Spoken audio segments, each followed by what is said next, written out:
Hello, ayan ngayong araw, ayan magluluto tayo ng, ayan, hulaan nyo kung ano. Meron akong karne, may talong, may kangkong, may gabi, kamatis, may sili, may sibuyas. So ayan, yan ang ating pinakamina sangkap, ang karne. So alam nyo na, nagluto ako ng sinigang na karne.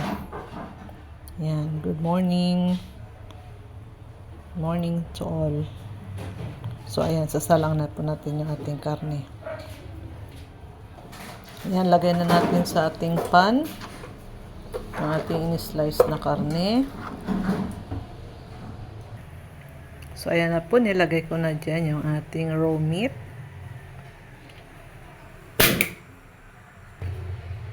Ayan po, palalambutin na natin. Lagyan natin ng tubig. So, ayan na po.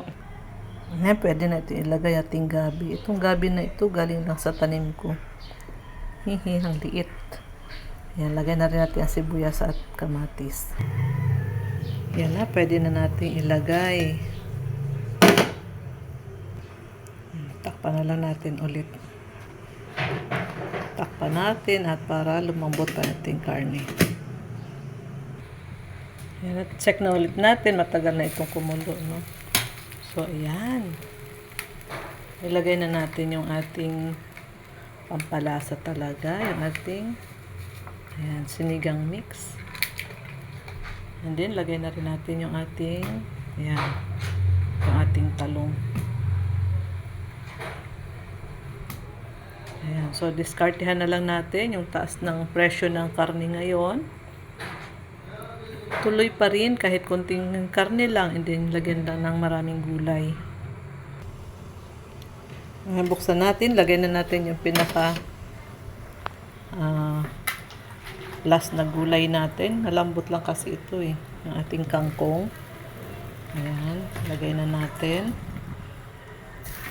And then lagay na rin natin yung ating sili para mag-anghang yung ating sabaw. And then ayan, lagyan na rin natin ng asin. Ayan. Halos 1/2 teaspoon lang yan yung ating asin. Ayan, takpan ulit natin para maluto yung kangkong. Wow, yummy yan. Luto na yung ating sinigang. Ayan, ready to serve. Ayan, yan na po yung ating sinigang na karning baboy. Thank you for watching mga Lods. God bless. Happy eating.